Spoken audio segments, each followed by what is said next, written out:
Welcome to Shri Rajiv Gandhi IAS academy. Friends, இந்த வீடியோவில் June 2 மற்றும் 3 தேதிகளுக்கான கரண்ட் அஃபேர்ஸ் எல்லாமே பார்க்க போகிறோம். சரி, வாங்க பார்க்கலாம். ஃப்ரெண்ட்ஸ், இந்த வீடியோட நோட்ஸ் எல்லாமே கீழே PDF டிஸ்கிரிப்ஷன் கொடுத்துருக்கோம். அதெல்லாமே கிளிக் பண்ணி டவுன்லோட் பண்ணிச்சிங்க. அப்புறம் நம்ம டெலிகிராம் குரூப் லிங்க்மே கீழே டிஸ்கிரிப்ஷன் கொடுத்துருக்கோம். அதுலேயுமே கிளிக் பண்ணி ஜாயின் பண்ணிங்க. நம்மளுடைய டெலிகிராம் குரூப்பில் கரண்ட் அஃபேர்ஸ் குவிசஸ் நடத்திட்டு வரோம். நீங்களுமே ஜாயின் பண்ணி அட்டன் பண்ணிக்கலாம். ஓகே, சரி வாங்க பார்க்கலாம். ஃபஸ்ட்டு, 2024-25 நிதியாண்டில் இந்தியாவின் மிகப்பெரிய முதலீட்டாளர் யார்? இதற்கான ஆன்சர் சிங்கப்பூர். இதோடைய அர்த்தம் என்ன அப்படின்னா, 2024-25 நிதியாண்டில் நம்ம இந்தியா எந்த நாட்டிலிருந்து ரொம்ப அதிகமான அந்நிய நேரடி முதலீடு பெற்றிருக்கு அப்படிங்கிறத அர்த்தம். இதில் முதலிடம் பிடித்தது சிங்கப்பூர். அந்நிய நேரடி முதலீடு, இங்கிலீஷில் ஃபாரின் டைரக்ட் இன்வெஸ்ட்மெண்ட் அப்படின்னு சொல்லுவாங்க, சுருக்கமாக FDI அப்படின்னு சொல்லுவாங்க.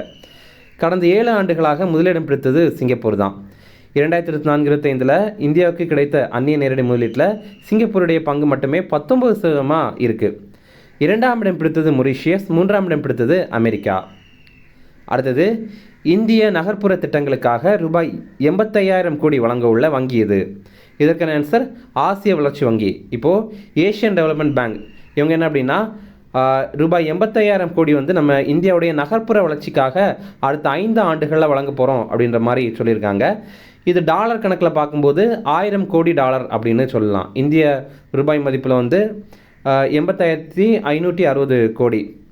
ஆசிய வளர்ச்சி வங்கியுடைய தலைவர் மசாட்டோ காண்டா அப்படிங்கிறவர் தான் இந்த உறுதியை நமக்கு தெரிவித்திருக்காரு. எதற்காக இதை வழங்கப்படுறாங்க அப்படின்னா, நகர்ப்புற மேம்பாடு, அப்புறம் மெட்ரோ விரிவாக்கம், போக்குவரத்து மேம்பாடு, இந்த மாதிரி விஷயங்களுக்கு தான். இதை போய் நம்ம இராணுவத்திற்கெல்லாம் செலவு பண்ணக்கூடாது. அடுத்தது, திரைப்படங்களுக்கு தணிக்கை சான்றிதழ் வழங்கும் ஒளிப்பதிவு சட்டம் இயற்றப்பட்ட ஆண்டு எது? இதற்கான ஆன்சர் 1952. இப்போ பார்த்திங்க அப்படின்னா, திரைப்படங்களுக்கு தணிக்கை சான்று வழங்குறாங்கல்ல, U சர்டிஃபிகேட்டு, அப்புறம் A சர்டிஃபிகேட்டு, U/A சர்டிஃபிகேட்டு, அதில் சில மாற்றங்கள் கொண்டு வந்திருக்காங்க. இனிமேல் இதுதான் தணிக்கை சான்றாக இருக்கும். ஓகேவா? இப்போ பார்த்தீங்கன்னா U/A 7+ அப்படிங்கிற ஒரு சர்டிஃபிகேட். இப்போது அஞ்சான் அப்படின்னு ஒரு படத்தை எடுத்துக்கலாம். அதில் பார்த்தீங்கன்னா இந்த U/A 7+ அப்படின்னா 7 வயதிற்கு மேலே இருக்கிறவங்க தான் இதை பார்க்க முடியும். ஒருவேளை 7 வயதுக்கு கீழே இருக்கவங்க இதை பார்க்கணும் அப்படின்னா பெற்றோருடைய வழிகாட்டுதலின்படி தான் அதை பார்க்க முடியும் அப்படிங்கிறது தான். U/A 13 இப்போ இறுதி சுற்று அப்படின்னு ஒரு படம் இருக்குன்னு வச்சுப்போம். அதுக்கு U/A 13+ அப்படின்னு கொடுத்துருக்காங்கன்னா 13 வயதிற்கு மேற்பட்டு இருக்கிறவங்க தான் அந்த படத்தை பெற்றோருடைய துணை இல்லாமலே பார்க்க முடியும். அது கீழே இருக்கிறவங்க பெற்றோருடைய வழிகாட்டுதலின்படி தான் பார்க்க முடியும். ஓகேவா? அடுத்தது U/A 16+. இது விக்ரம் படம் இருக்குன்னு வச்சுப்போம். இதுக்கு இந்த சர்டிஃபிகேட் கொடுத்துட்டாங்க அப்படின்னா 16 வயதுக்கு மேலே இருக்கவங்க தான் தனியாக இந்த படத்தை பார்க்க முடியும். மற்ற அதாவது அதுக்கு குறைவான வயசில் இருக்கவங்க பெற்றோருடைய வழிகாட்டுதலின்படி தான் இதை பார்க்க முடியும் அப்படிங்கிறது தான் இதோடைய அர்த்தம். ஃப்ரெண்ட்ஸ், நம்ம ராஜீவ் காந்தி ஐஏஎஸ் அகாடமியில் TNPSC Group 1, Group 2, Group 4 எக்ஸாமுக்கான பாடப்புத்தகங்கள் எல்லாமே இருக்குது. எல்லாமே தமிழ்லேயும் இருக்குது, அதே மாதிரி இங்கிலீஷ்லேயும் இருக்குது. இது பார்த்தீங்கன்னா நீங்கள் மொத்தமாக வாங்கிக்கலாம், அல்லது உங்களுக்கு தேவைப்படுற புத்தகங்கள் மட்டும்தான் வேணும் அப்படின்னா கூட நீங்கள் கால் பண்ணி ஆர்டர் பண்ணி வாங்கிக்கலாம். நீங்கள் தமிழ்நாட்டில் எங்கே இருந்தீங்க அப்படின்னாலும் நாங்கள் உங்களுக்கு இதை கொரியர் மூலமாக சென்ட் பண்ணி தந்துடுவோம். அதே மாதிரி நம்முடைய ஸ்டடி ஹால் பார்த்திங்கன்னா சென்னையில் அண்ணா நகரில் இருக்குது. இங்கே AC வசதி இருக்குது, ஒய்ஃபை வசதி இருக்குது, அதே மாதிரி லைப்ரரி வசதி கூட இருக்குது. நீங்கள் அண்ணா நகரில் இருக்கிறீங்க அப்படின்னா இந்த வசதி நீங்கள் பயன்படுத்திக்கலாம். ஓகே. அடுத்தது, காய்ச்சிய பால் வழங்கும் திட்டம் தற்போது எங்கு தொடங்கப்பட்டது? இதற்கான ஆன்சர் திருச்செந்தூர். இப்போது தமிழக அரசு சார்பில் பச்சிளம் குழந்தைகளுக்கு காய்ச்சிய பால் வழங்கும் திட்டத்தை தொடங்கியிருக்காங்க. இது என்ன அப்படின்னா, பக்தர்கள் இருக்காங்கள அவங்களுடைய பச்சிளம் குழந்தைகளுக்கு காய்ச்சிய பால் வழங்குகிற திட்டம் கோயில்களில் தொடங்கியிருக்காங்க. இந்து சமய அறநிலையத்துறை தான் இதை தொடங்கியிருக்காங்க. இந்த தொடக்க விழா ஜூன் 2ஆம் தேதி நடைபெற்றது இந்த ஆண்டு. இந்த தொடக்க விழா எங்கே நடைபெற்றது அப்படின்னா, திருச்செந்தூரில் அருள்மிகு சுப்பிரமணிய சுவாமி கோயிலில் தான் நடைபெற்றது. தமிழ்நாட்டில் 10 கோயில்களில் நாள்தோறும் காய்ச்சிய பால் வழங்கும் திட்டம் மொத்தமாக தொடங்கப்பட்டிருக்கு. அடுத்தது, சர்வதேச விமான போக்குவரத்து சங்கத்தின் 81வது கூட்டம் தற்போது எங்கு நடைபெற்றது? இதற்கான ஆன்சர் டெல்லி. இப்போ பார்த்திங்க அப்படின்னா, இன்டர்நேஷ்னல் ஏர் டிரான்ஸ்போர்ட் அசோசியேஷன் அமைப்பு அதோடைய 81வது மீட்டிங் இப்போது நம்ம டெல்லியில் தொடங்கியிருக்காங்க. அப்போது உலக வான் போக்குவரத்து மாநாடு மற்றும் சர்வதேச விமான போக்குவரத்து சங்கத்துடைய 81வது கூட்டம், இந்த இரண்டையுமே சேர்த்து ஒரே கூட்டமாக டெல்லியில் நடத்தியிருக்காங்க. இதில் நம்முடைய பிரதமர் மோடி பங்கேற்று உரையாற்றியிருந்தார். அதில் அவர் என்ன தெரிவித்திருந்தார் அப்படின்னா, இந்தியாவில் உலகத்தரம் வாய்ந்த விமான நிலையங்கள் 2014 காலகட்டத்திலலாம் 74 தான் இருந்தது. ஆனால் இப்போ அது 162 உயர்ந்திருக்கு அப்படிங்கிறத தெரிவித்திருக்காரு. அதே மாதிரி உலகத்துடைய 3வது மிகப்பெரிய உள்நாட்டு விமான போக்குவரத்து சந்தையாக இருக்கிறது நம்ம இந்தியா தான் அப்படிங்கிறதையும் தெரிவிக்கிறாரு. அடுத்தது, மத்திய உள்நாட்டு விமான போக்குவரத்து துறை அமைச்சராக இருக்கிறவர் ராம் மோகன் நாயுடு அப்படிங்கிறவர் இந்தியாவில் அடுத்த 5 ஆண்டுகளில் புதிதாக 50 விமான நிலையங்கள் உருவாக்கப்படும் அப்படின்னு ராம்மோகன் நாயுடு நமக்கு தெரிவித்திருக்காரு. அப்புறம் உடான் திட்டத்துக்கு கீழே விமான வழித்தடங்கள் 619 உயர்ந்திருக்கு அப்படிங்கிறத தெரிவித்திருக்காரு. இப்போ உடான் திட்டம் ரொம்ப முக்கியமான திட்டம். உதே தேஷ்கா ஆம் நாகரிக் அப்படிங்கிறடைய சுருக்கம் தான் உதான் அப்படிங்கிறது. இது 2016 ஆண்டு தொடங்கப்பட்ட திட்டம். இந்த ஹிந்தியில் இருக்கிற இந்த வார்த்தைக்கான தமிழ் அர்த்தம் என்ன அப்படின்னா, சாதாரண மனிதர்களும் பறக்கட்டுமே அப்படிங்கிறது தான். இது என்ன அப்படின்னா, ரொம்ப மலைப்பாங்கான ஏரியா, அப்புறம் வேறு எந்த கனெக்ஷனும் இல்லாத ஏரியா இருக்குல்ல, அங்கே விமான நிலையங்களை அமைத்து அங்கேருந்து ஃப்ளைட்டை இயக்கிற மாதிரிப்பட்ட ஒரு திட்டம் தான் இந்த ஒரு திட்டம். அடுத்தது, இந்திய தொழில் கூட்டமைப்பின் தலைவராக நியமனம் செய்யப்பட்டவர் யார்? இதற்கான ஆன்சர் ராஜு மேமணி. இப்போ பார்த்தீங்கன்னா CII, அதாவது கான்ஃபெடரேஷன் ஆஃப் இந்தியன் இண்டஸ்ட்ரி, இதோடைய 2015-16 இந்த ஆண்டுக்கான தலைவராக இவர் நியமனம் பண்ணியிருக்காங்க. CII இதோடைய தமிழ் பெயர் இந்திய தொழில் கூட்டமைப்பு அப்படிங்கிறது தான். இது என்ன அப்படின்னா, நம்ம இந்தியாவில் நிறைய தொழில் நிறுவனங்கள் இருக்குது, அது எல்லாத்தையும் ஒருங்கிணைக்கிற மாதிரி ஒரு அமைப்பு தான் இந்த ஒரு அமைப்பு. இப்போது அந்த தொழில் நிறுவனங்களுக்குள்ள ஏதாவது ஒரு பிரச்சனை வருது அப்படின்னா இந்த அமைப்பு இடையில போய் அதை தீர்த்து வைப்பாங்க. அந்த மாதிரி இந்த அமைப்பு 1895 ஆண்டு உருவாக்கிட்டாங்க. இது கவர்மெண்ட்டுக்கு சொந்தமானது கிடையாது, இது ஒரு தனியார் அமைப்பு தான்.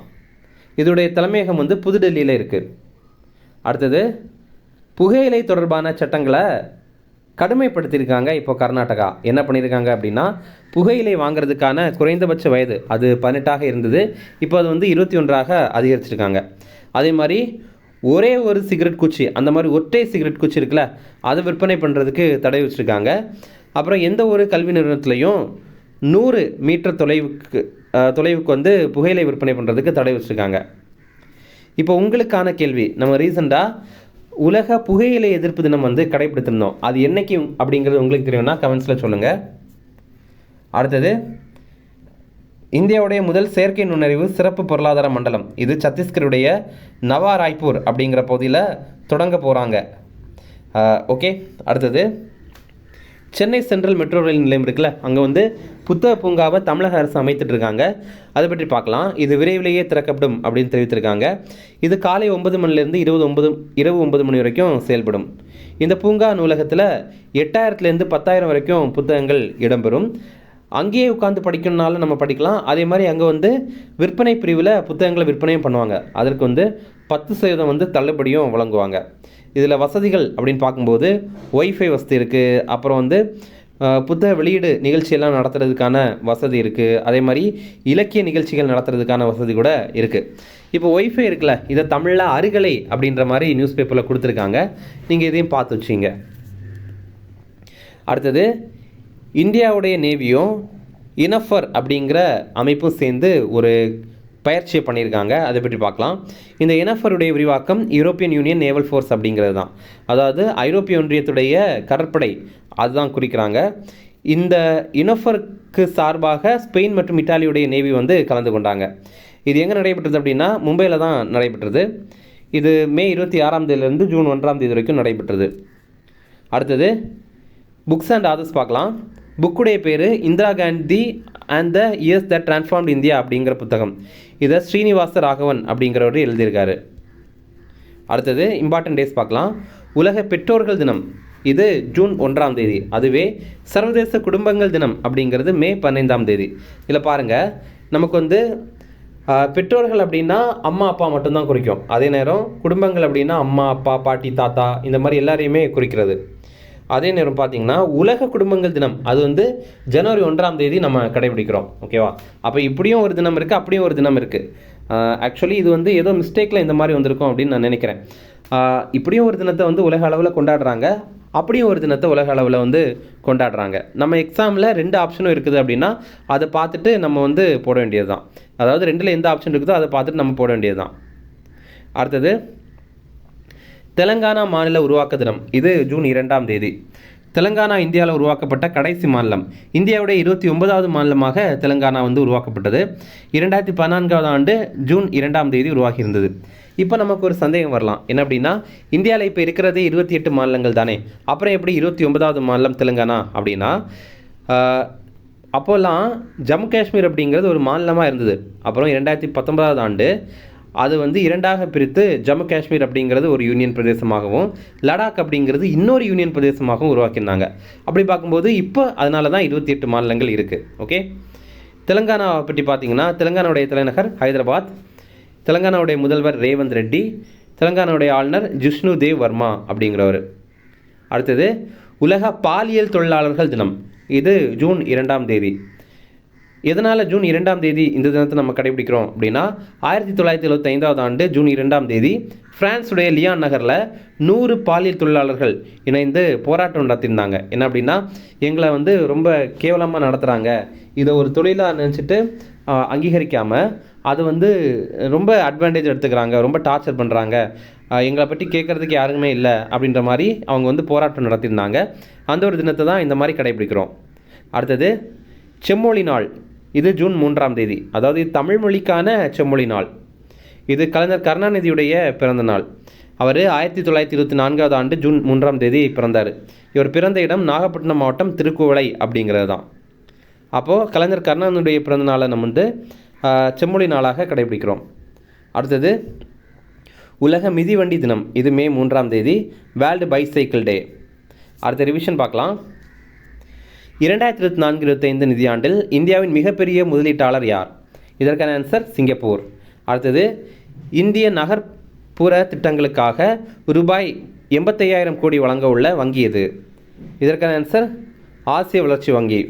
அடுத்தது திரைப்படங்களுக்கு தணிக்கை சான்றிதழ் வழங்கும் ஒளிப்பதிவு சட்டம் இயற்றப்பட்ட ஆண்டு எது? இதற்கான ஆன்சர் 1952. அடுத்தது காய்ச்சிய பால் வழங்கும் திட்டம் தற்போது எங்கு தொடங்கப்பட்டது? இதற்கான ஆன்சர் திருச்செந்தூர். அடுத்தது சர்வதேச விமான போக்குவரத்து சங்கத்தின் 81வது கூட்டம் தற்போது எங்கு நடைபெற்றது? இதற்கான ஆன்சர் டெல்லி. அடுத்தது இந்திய தொழில் கூட்டமைப்பின் தலைவராக நியமனம் செய்யப்பட்டவர் யார்? இதற்கான ஆன்சர் ராஜு மேமனி. அவ்வளோதான் ஃப்ரெண்ட்ஸ், இந்த வீடியோ பிடிச்சா கண்டிப்பாக லைக் பண்ணுங்கள். நீங்கள் ஒரு லைக் போட்டிங்க அப்படின்னா அது கண்டிப்பாக நமக்கு ஒரு பெரிய மோட்டிவேஷனாக இருக்கும். தொடர்ந்து வீடியோ போடுறதுக்கு இது ஒரு பெரிய ஒரு மோட்டிவேஷனாக இருக்கும். Okay, thank you.